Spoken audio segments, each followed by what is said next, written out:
Come blue and white and we're looking good. You'll be in for a fight and we fight pretty good. Getting goals is our job and we get goals good. Looking good, we are Carlisle United. Carlisle United, the team that's on the ball. Carlisle United, the team for one and all. You're looking good and we're with you all the way. You'll hear us singing every time you We finally played a game, Mike. Finally, we actually got to watch Carlisle United play a game of football. Less said about the I wish we game. didn't, to be honest. I know, that's what I was going to say. Less said about the game, the better, isn't it? Hello, everyone. Welcome to the Brunton Bugle, your regular dose of Carlisle United chat and crack and all that sort of stuff. From Bobby Parker to Stefan Punavacci and Kevin Gray to Danny Granger, we've got it covered.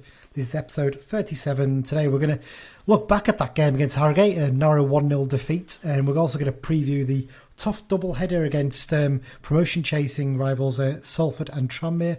And as well as that, we've got a couple of news updates and the usual look at what ex-United players have been getting up to.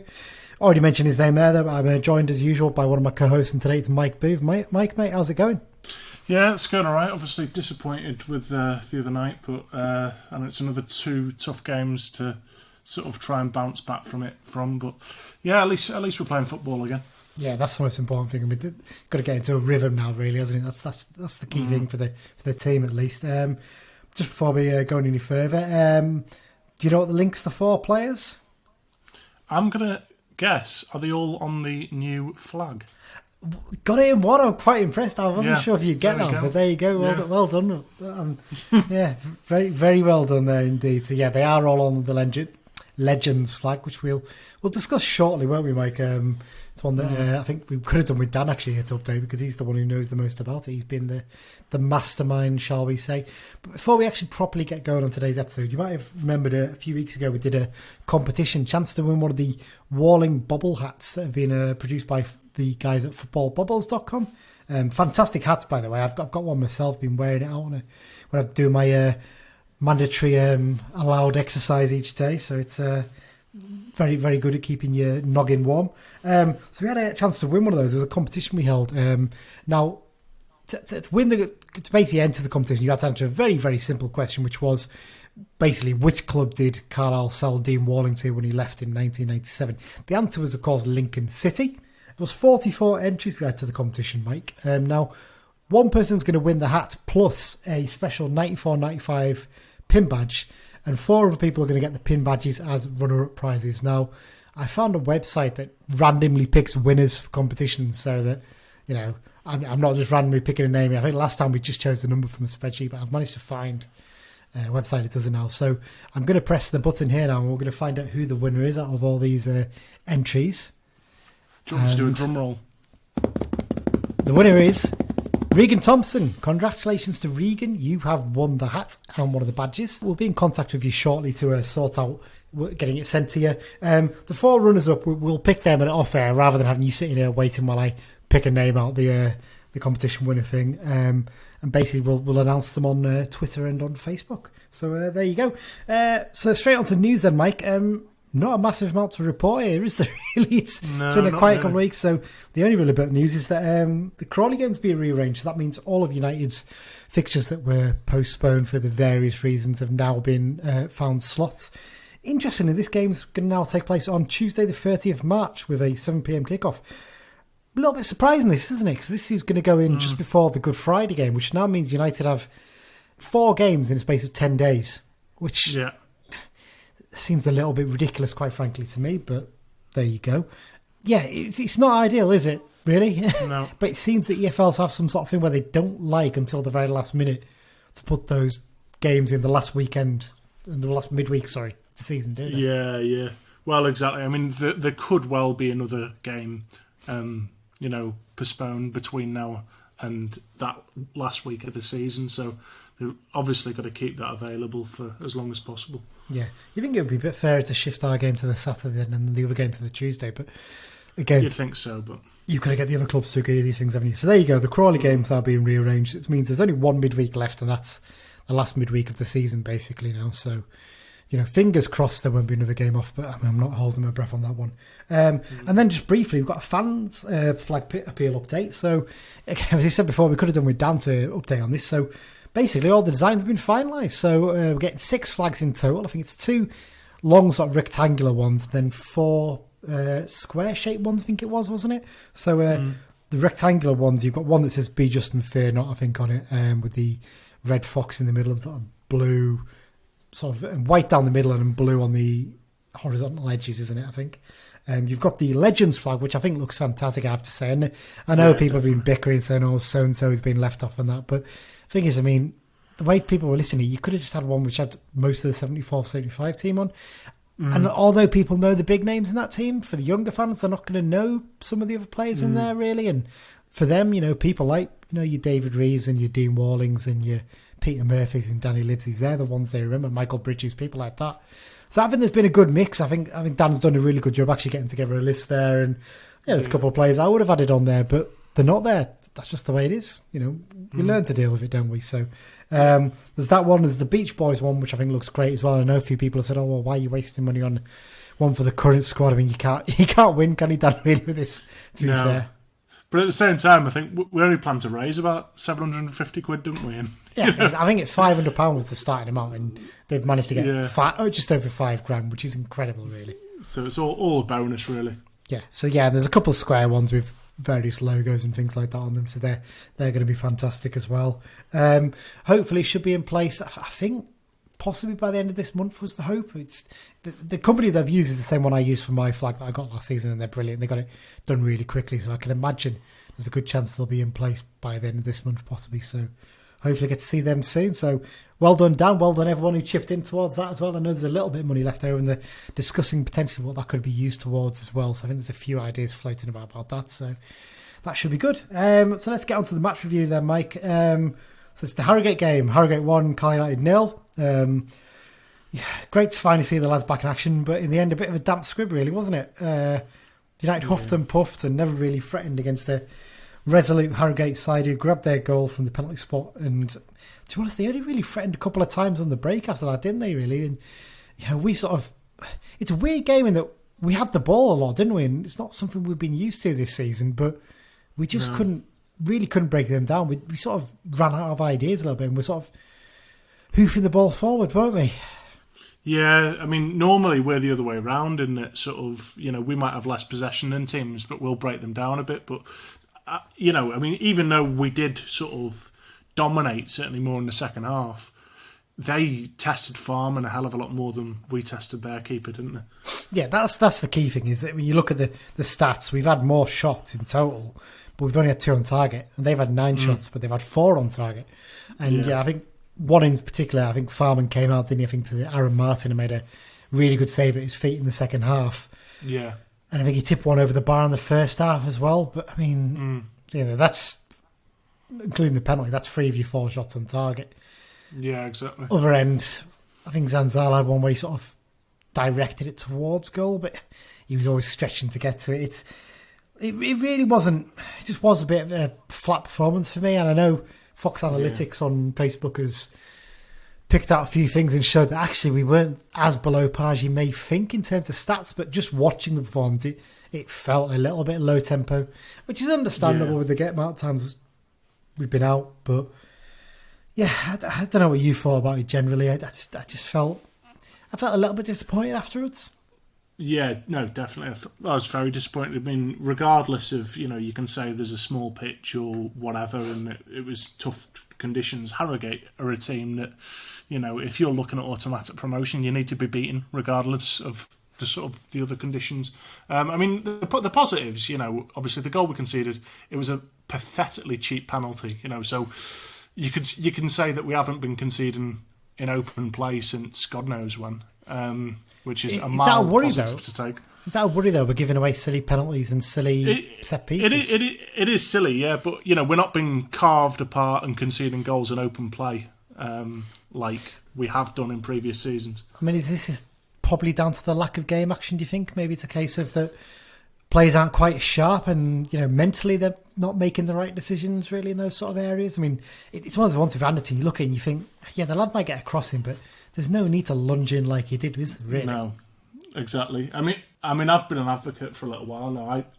I've said I think I would rather play Jack Armour at left back than Anderton. Anderton's the captain. He's probably going to play when he's fit, which is a shame, really. But I honestly think that Armour is a preferable option there. But I mean, other positives. I thought that some players might be going down, cramping up a little bit near the end, and I didn't see any of that, which is really positive. Another positive was we're not going to have to listen to them BBC Radio Yorkshire commentators ever again. Let's get that out of the way right now. They were absolutely bloody awful. I think the guy who was the main commentator, I think he said he was celebrating 40 years at the BBC quite recently. Yeah. He sounded like Compo, didn't he? Or I think someone said Alan Bennett, which I thought was a terrific description of what he sounded like. I think he used to be York's commentator for a couple of decades as well, actually, at some point, before Harrogate obviously got the way up the leagues. He was quite dull. He didn't seem to know particularly who our players were. And I know, you can struggle with opposition player names, but I mean, who was this Alexandra who was playing up front for us in the first half? It was ridiculous. I know the co-commentator was a fella. I think I only got his first name was James. I think it might have been James Whittaker. When the name rings a bell, I think he might have been at York a few years back, possibly. I think so, yeah. But I mean, he was dreary as well. Really, he wasn't much better, and he was. I think he was slagging off Alexandra a bit, wasn't he? 'Cause I think he was at York for a while. I think that's why he remembered him. And God, he was just so dull, wasn't it? And like everything York did was suddenly world class. Harrogate. And so, God, I'm as bad as them now. Everything Harrogate did was world class in their eyes, wasn't there? And they were just. It's one of these downsides, isn't it, for this whole COVID thing? It's not being able to have our own commentators who know about our team there, really. So yeah, exactly. I mean, people might give James Phillips and Chris Lumsden stick from time to time, but honestly, you don't realise what you have until it's gone. Consummate professionals compared against that. Back on the game. I mean, Alessandro wasn't particularly effective. I think on a pitch that size, he does best sort of when there's space for him to carve open for his teammates, and there just wasn't that night. I mean, I said to you, didn't I, during the game was crying out for John Mellish just to be running around, because there was quite a few loose first touches, and you just want someone just charging around like a bull in a china shop, just picking up them loose first touches, picking up on any mistakes, and it's one of them. But it's just a tough game, and obviously we didn't get the result. Do you think Beach got his team selection wrong? I mean, he's brought in. I mean, I can understand why Tanner's come back into the team for Armour. I can totally understand that, and keeping Anderton in, yes, as captain, you know why he's going to do that, don't you? But in the attacking positions, I mean, I to be fair, before the game, I did suggest I thought Dickinson should play, but having seen the pitch and where he was. I think I agree. I think Mellish would have been better in there. Yeah, maybe... I mean, Dickinson's a footballer, isn't he? At the end of the day, he plays football, and you couldn't really play a lot of football on that pitch, and that's why... He started very slowly, didn't he? But I actually thought second half he was one of our better players, and he was creating a lot, actually. He was getting to the byline line. You could see he was linking fairly well. Ethan Walker just flattered to deceive a little bit. He didn't look up to speed. I forgot he was playing at one point, I'm not going to lie. He wasn't that effective. I mean, Gimme Touré done quite well in recent games when he's come on and things like that. Is it worth getting him back in the starting lineup again? I mean, he was excellent at the start of the season, and he got his red card and was suspended and never really got back into the team after that, did he? But I just think he might be worth running the team again. I don't know about you. Well, Patrick made that amazing run, didn't he, when he came on, where he basically ran 3/4 the length of the pitch. Yeah. So, I mean, for me, I've said for a while, it's got to be Patrick, Coyote and Alessandra starting generally. It's unlucky for Touré because he does look really good when he comes on, but I think unless there's an injury or something, he's going to have to be patient, I think. Yeah, I mean, you mentioned Coyote there. His goal threat seems to have just completely disappeared lately, doesn't it? It just doesn't seem to be... He's got that goal against Bolton from the set piece, didn't he? With a header from the corner, I think it was. But bar that, like in the last couple of months, he's just, even 3 months, arguably, he's not really ever look like he's going to score. It's not like he's missing loads of chances. He's just not really getting to the areas to have chances, is he? That's the thing that worries me a little bit. I know he's playing out wide, he's playing a different role, but do you maybe change it up and maybe get him back into the middle for a bit and see whether you can cause some problems there? He seems to rate Zanzala quite highly. We'll get into that in a minute, but maybe you could put Toure on the right. Yeah, I mean, there's been games where Coyote's come off the bench and you realise what he brings on when he comes on off the bench, like his touch and sort of defenders. He's quite good at sort of backing into defenders as well, and you do forget that he's only 20 as well, and he's the thing we have is every single one of our strikers pretty much offers us something completely different. We don't really have players who you'd say are like for like. I mean, the only player you'd say in there as well who's in his career at any point been a sort of natural goal scorer and scored loads of goals is Kedwin Scott, who's probably not quite ready for first team level, I think, if you're being realistic. Yeah. Whereas the rest of them are sort of the good players, but they're not really been free scoring players in their career. Alessandra's getting a few for us this season, but that's you look at the rest of his career, he's not.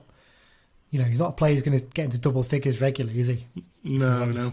I mean, I do wonder if you do bring Toure in maybe and push Kaya into the middle. And we mentioned Zanzala before. He's struggling to settle in, isn't he? I don't want one of these people who write off a player straight away and say he's crap and he's not rubbish. But he's looked rusty. Now, maybe he hasn't looked rusty. He doesn't look like he's quite up to speed with the way we play yet, does he? And that's understandable because you likes of your Toures and your Coyotes and Alessandras and even Walkers, they've been training with the squad for most of the season. They've got used to the way we play. He's come straight in and we've not really had a run of games where he's had a chance to come in and play, has he? That's probably where he's struggling a little bit. He maybe needs a bit of time to settle, but he's going to have to do it quickly, isn't he? That's the thing. Yeah, definitely. I mean, I think some of Beach's team selections might have a degree of why is so-and-so not playing, why is so-and-so playing, but then, so-and-so who wasn't playing may well be playing on the Saturday. I think we're going to have to be rotating quite a bit. But back to your point earlier, questioning the team selection, when I saw that lineup, I wasn't I didn't particularly have my eyebrows raised. I think Walker was the one that stood out to me for Patrick, because Patrick, I think, has been excellent lately. I don't think he's had particularly bad games in recent games. Yeah. The thing I look at it is Patrick's been dropped after the Forest Green game. There may be an injury knock issue there. Maybe he's not training that well. Coyote's continuing to play, and I don't think he's been playing as well as Patrick. Now, is he just in there because of his throw-ins? I mean, his throw-ins... They're not bad throw-ins, but I have this impression that we don't seem to know what to do when the ball sort of lands almost at the moment. There's a bit of... Someone might win the flick on, but then there's no one there to pick up the pieces and potentially scramble the ball into the net. That's my worry at the moment. It's a little bit aimless. It's a little bit of a throw it in and cause a bit of chaos rather than throw it in and have a plan for where it's going to flick onto or where someone's going to be waiting to pick up the ball. I mean, we had a bit of a spell before we stopped playing where things were been flicked on off the long throws and chances were being created, and it seems to have just gone back to where we were at the start of the season where the ball's coming in but it's been cleared relatively easily. Yeah, that's probably quite a fair assessment, actually, I'd say. It's one of those ones, isn't it? I think we just looked a bit ring rusty, but my worries with the games coming up, we need to get back up to the pace pretty quickly, don't we? That's where the concern is. At the same time, though, I think the games that are coming up, they're going to be more footballing matches, and rather than because that wasn't a football match, was it? Let's face it. It was, so hopefully we'll have more of a footballing game, and we do seem to do better in those sorts of games. Yeah, I mean, Harrogate weren't a bad side, to be fair on them. They look... No. They've picked up form lately. You can see why they've picked up form. They're very well organised, very well drilled. They harassed us in the way we've harassed teams this season. And Guy struggled to get on the ball because their players were on him a lot. And that's full credit to them and their tactics, really, isn't it, to be fair on them. And definitely. Yeah, just a bit frustrating, really, to come back for a performance like that, but... just the way it is. It obviously leaves us in ninth place in the table on 42 points after 24 games. We do, however, obviously have games in hand on pretty much every team in the league this season, don't we? I think above us, you've only got Morecambe, we've got 4 games in hand on, and Cambridge, who are top, we've got 5 games in hand on them. They're 7 points ahead of us. Every other team, we've got 3 games in hand on. So, that it's interesting, that, isn't it? There's potential opportunities there coming up. I mean, that pretty much sums up reviewing the Harrogate game. Not much else to say, really. Just wasn't a particularly great game of football, was it, really? I paid £10 for that back in December, and that's what I got to see in the end, but there you go. Right, I think we'll take a break there, Mike, then we'll come back in just a second where we'll be discussing the upcoming games against Salford and Tranmere. We'll be back in just a sec. Hi, this is George Tanner. You are listening to the Brunton Bugle. There you go. That's the break. We're back. We're going to be... you like that, don't you, John? That's good. Isn't it? It's good, isn't it? Yeah. We're going to try and get everyone who does interviews with us to do those little bits. It's a bit different from the crowd noise, isn't it? And once fans are back at games, we'll get a few more crowd noise things done as well, hopefully. We can use a few of those. Okay, so let's get straight into it then, Mike. So we've got games coming up against Salford and Tranmere Rovers. First up, the Salford game. I'm a little bit worried about this game because they really are starting to find some form, aren't they, Salford? Yeah, they really are. They're just starting to get that slight head of steam and push themselves up the table. Referee for this game is Kevin Johnson. He hasn't refereed a United game for pushing on 3.5 years. Last one he refereed was a 1-0 win at Crawley in September 2017 where Richie Bennett and Tom Parks were sent off alongside one of the Crawley players as well. I think Bennett came on as a sub, didn't he? And he was sent off about 12 minutes later in this game for an elbow. And the elbow he's got on him. You don't want to get caught on the end of that, do you? No. Jabby little thing it is. Head to heads, we've played them twice. We've won once and drawn once. We haven't lost to them yet. Last time we met, obviously, was early this season. The 2-1 win back in December with goals from Luis Alessandro. It was a brilliant goal, this one, wasn't he? He cut in from the right and hit it with his weaker left foot into the top corner. And Reece Bennett got the other goal.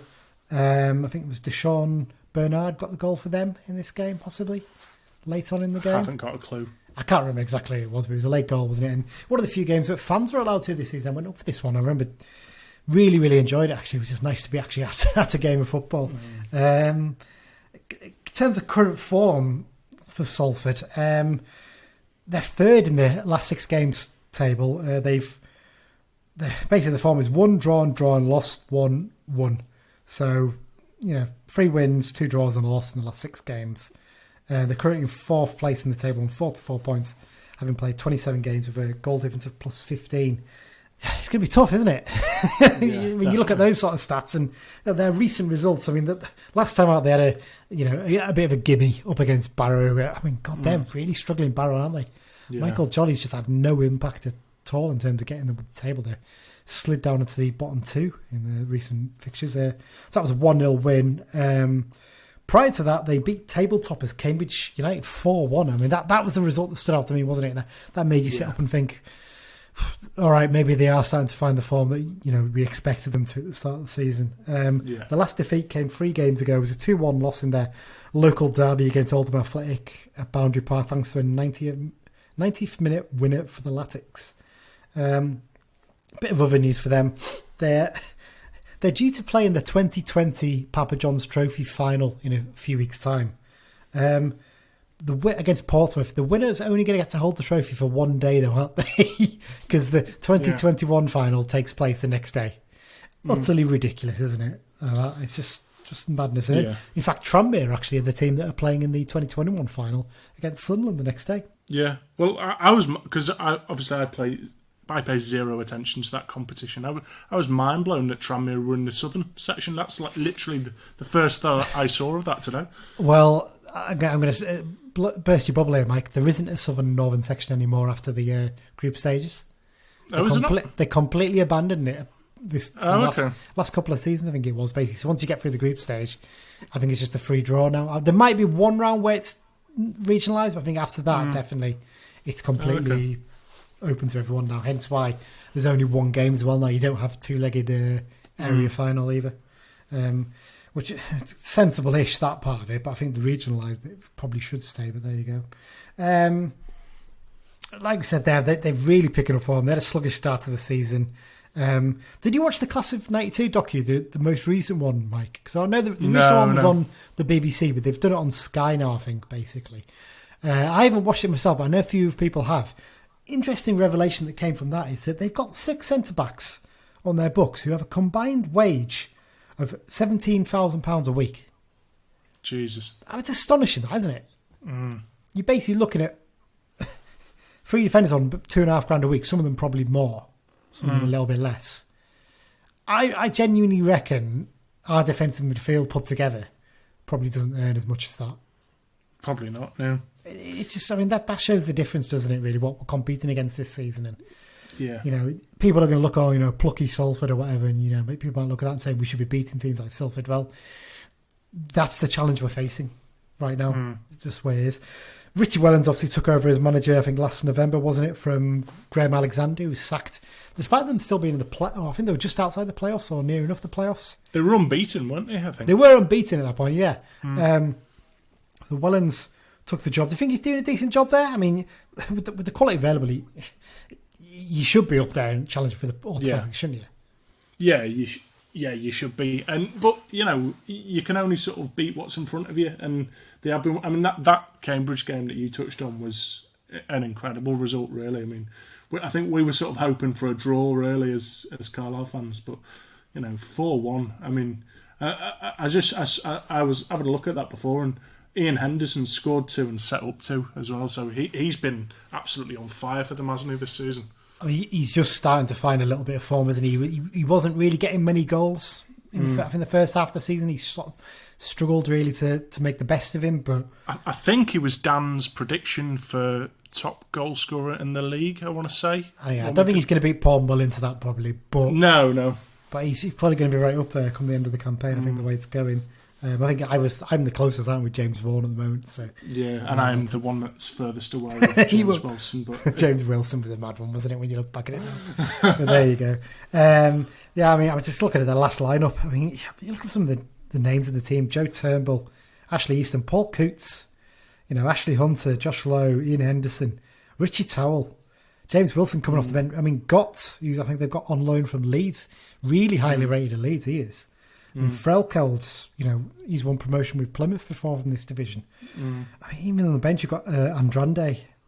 I mean, that's what we're up against. It's not going to be easy, this game. There's going to be people out there probably looking, like they say, look at the crowds again, everything like that. But they are a big spending club. There's zero doubts about that. Zero doubt at all.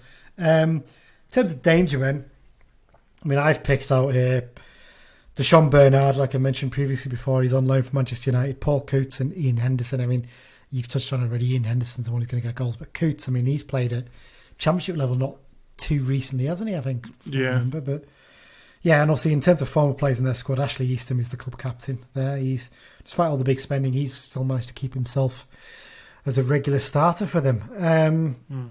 It should be noted before we go any further here, Mike, before we move on to the Tranmere game. The Tuesday night fixture, the Tranmere fixture, is part of a full schedule of fixtures. It's not one of the rearranged ones.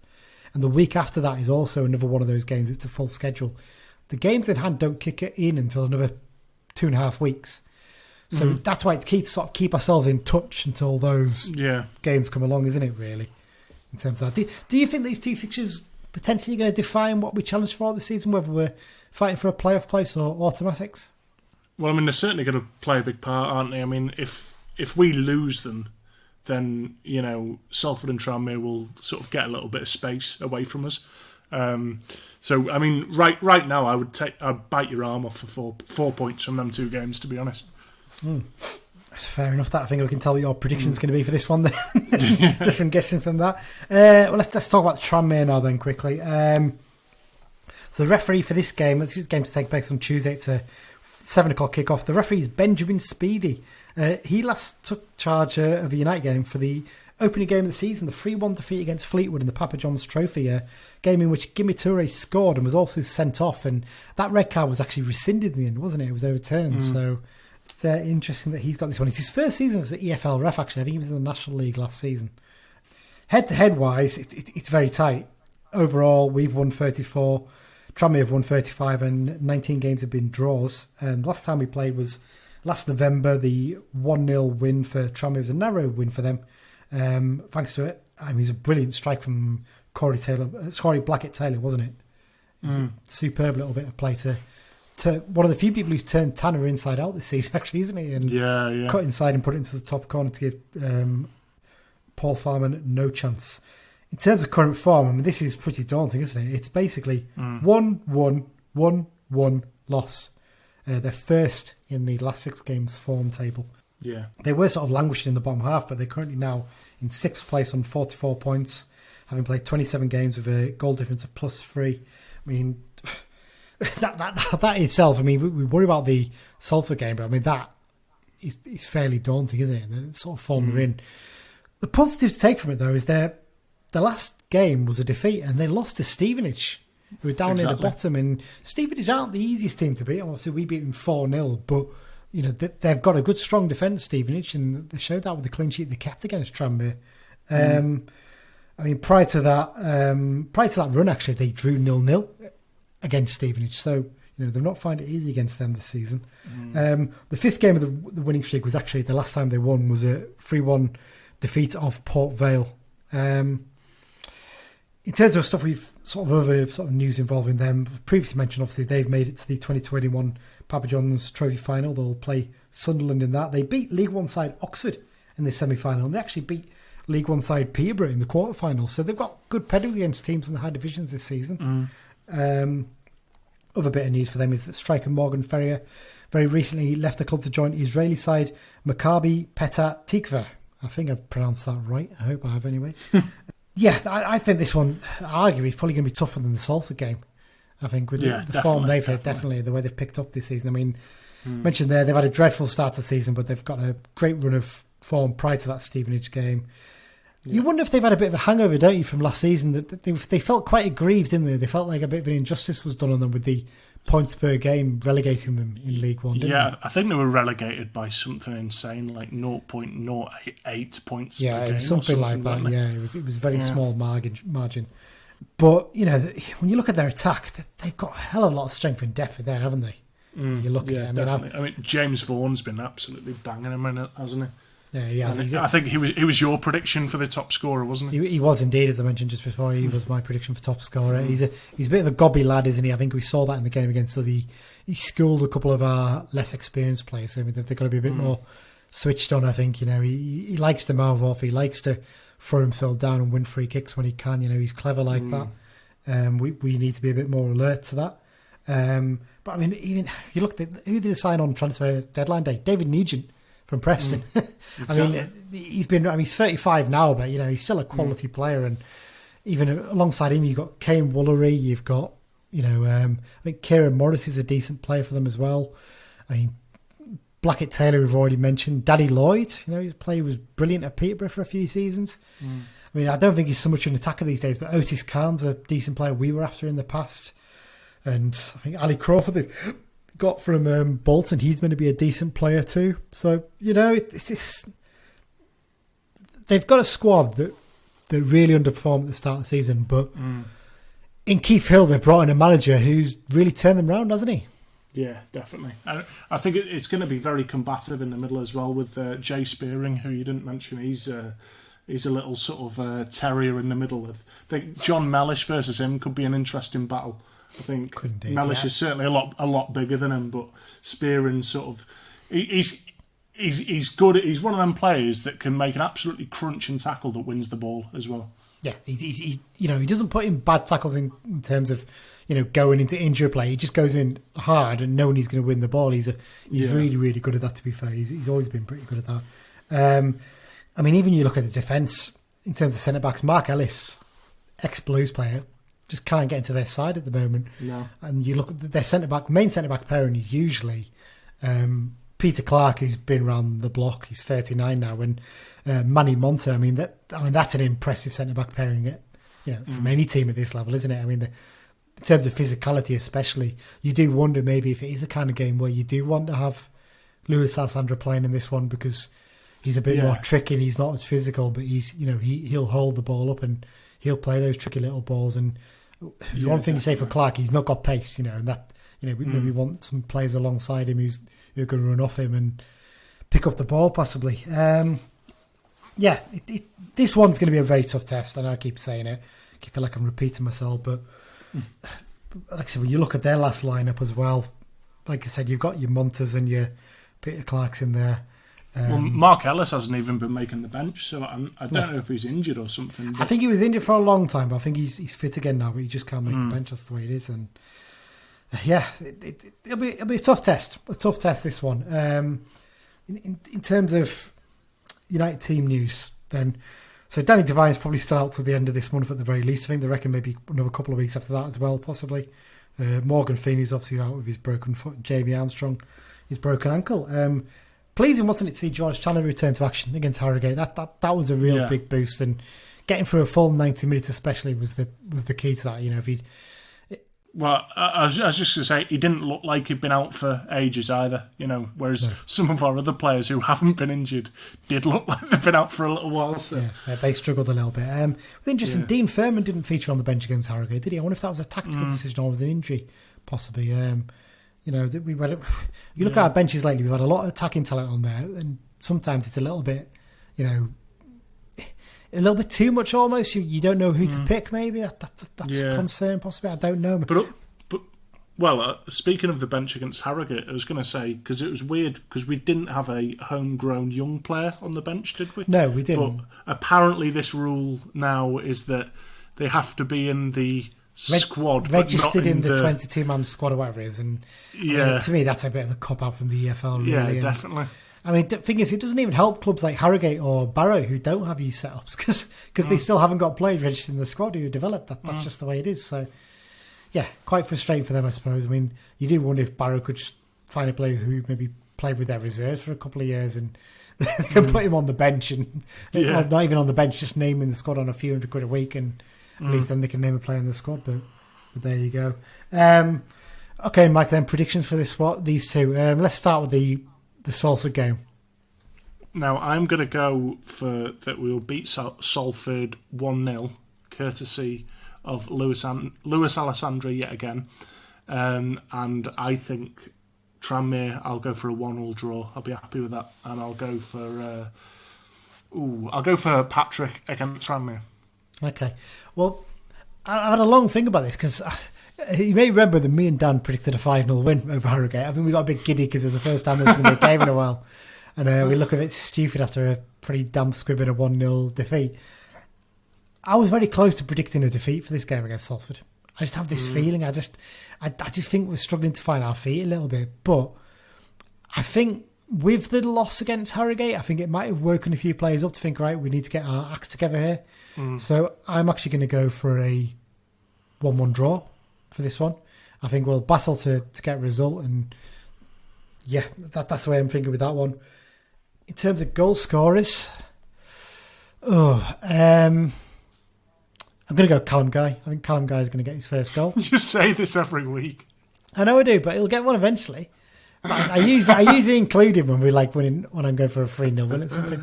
So I'll include. I think Callum Guy is going to get the goal. Tranmere, I'm going to go for a battling 2-1 win. I think you're going to see goals from Gimme Toure and Josh Coyote. Why not? He needs to get his goal. It's about time he owes us a goal. It's been a while. Yeah. So there you go. So 4 points from the two games. But if I'm honest with you, I think I'd take 2 draws now. I know it's not ideal, but I'd take 2 draws right now just to stop them pulling away a bit further away. Yeah. Because there's a bit of a gap below us, so we can probably afford to do that. And then those 2 results get us in a good rhythm as long as we don't lose the games. And then we can get our rhythm back up, get a win in the next game. I think it's against Oldham, I think, the next one. And then we've got Colchester away, which is it's a long trip, it's a tough game, but Colchester have been pretty dreadful this season. So yeah, I think get 2 draws would be a good result. I've gone for a win in the Tranmere one, but I think 2 draws I'd be pretty happy with. I don't know about you, but for that one, but there you go. Yeah, well, I wouldn't sort of disagree with 2 draws, but I wouldn't bite your arm off for them because I honestly think in these sorts of games where they want to come and play a bit of football, I think that we can get more than that. Will you take a defeat and a win? No. I would take 2 points ahead of 3 points. Interesting. I suppose the way you look at it is that if one of them wins, that one team then pulls a bit further away from us, doesn't it? Exactly. If it was against a team that's struggling, you'd almost accept it, wouldn't you? But yeah. So 2 points is better than 3 points in these weird circumstances, I reckon. Yeah, that totally makes sense, doesn't it? But there you go. Right, let's get on to the X-Files stuff then, Mike. A little bit to cover here. Goals. I mean, we talk about goals. you got to talk about Charlie Wyke, haven't you? 5 goals in 2 games. 4 goals in their 4-1 win over Plymouth in the league at the weekend.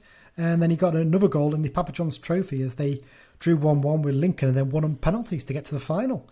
He just can't stop scoring, can he? He's just incredible. He's he is the absolute definition of a confidence player, though, isn't he? Really? Yeah, definitely. The way he plays in terms of getting goals.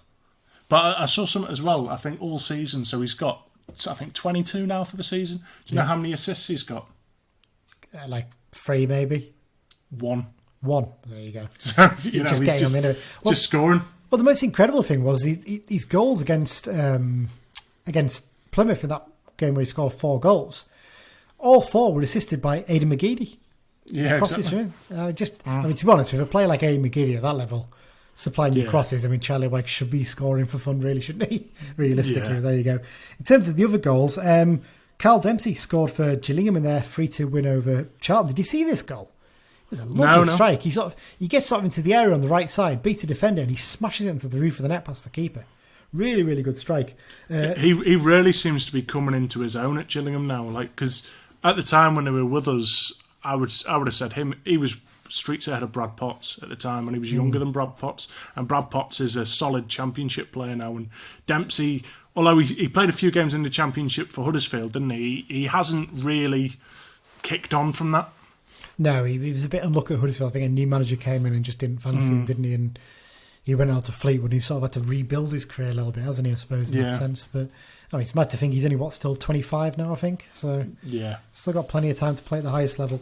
Dempsey scored. John O'Sullivan scored for Morecambe. I don't know if you saw this goal. I haven't seen it myself, but I'm told it was very similar to the goal he scored for us against Exeter in the playoffs, where he just hit a long cross and it just went over the keeper's head and into the back of the net. Ryan Bowman scored for Exeter, but he was also sent off in this game, wasn't he? I think they drew 1-1 with Newport. Decent result for us, that, actually, to be fair, on the night. And finally, King Arthur scored for Bolton Wanderers. Arthur Ganua got a 90th minute winner, didn't he, against Mansfield? This was a belting game. This wasn't there? They were 2-0 down, I think, or the 2-1 down, I think, possibly, and then fought back to win 3-2 late on in the game. Bolton, another team, are just starting to find a bit of a head of steam, aren't they? Yeah, definitely. Really, a bit worrying. Them Mansfield, fair, were on really good run of form up until this game. So, there's a few teams just starting to find a bit of a momentum. And then you look at the likes of Exeter and Newport, are just starting to drop off, aren't they? So, hopefully, we won't be joining them in doing that.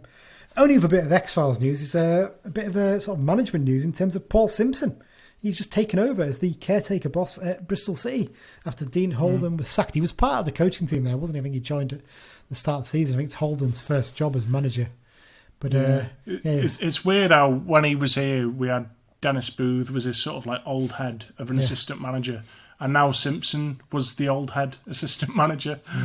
Obviously, has now got the caretaker job, and if he does well, I wouldn't put it past him to get the job permanently. I wonder if they if he wins his first few games, they might just give it till the end of the season and see how it goes until then. It's one of those ones, isn't it? You don't necessarily want to be throwing a new person in there with I don't know how many games Bristol City have got left, but with maybe only a third of the season left or so.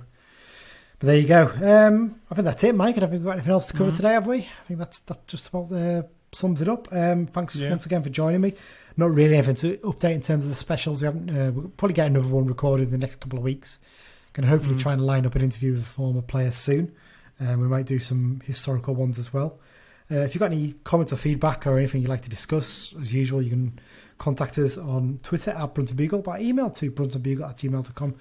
And all three of us, me, Mike and Dan, are all on the Be Just and Fear Not group on Facebook. So if you want to join that group, I think they've got 1,500 members now. And it's really, really good. Loads of good content on there, historical stuff and things like that as well. So well worth joining. If you haven't already, please remember you can subscribe via all good podcast apps, whether it's Google Podcasts, Spotify, Apple, iHeartRadio, Acast, anything like that. Also, if on any of those apps you can leave us a review and some feedback, that would be fantastic as well. Really, really would appreciate that. In terms of the world map of listeners, Mike, we have a new country, don't we?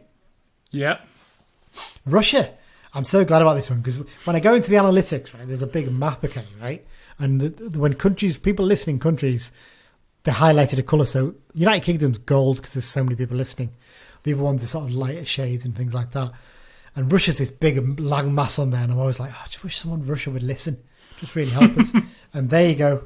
They've gone and done it. Someone in Russia has listened to us. I don't know if it's that fella on Twitter who's always tweeting the club and stuff, isn't he? The Russian Carl United fan. But if it is, hello. Thank you for listening. I was going to say hello in Russian then, but I don't know what hello in Russian is. So no, me neither. I didn't even bother looking it up before, and that's how lazy I am in terms of preparation. But there you go. Mike, thanks for joining me as usual. Cheers. We'll be back next week, won't we? I presume we'll be recording on Wednesday or Thursday again next week. We'll be reviewing these two games and also looking ahead to the game against, I think it's Oldham in the game against Colchester, as I mentioned previously. So, yeah, thanks for joining, Mike. Thanks everyone for listening, and up the Blues.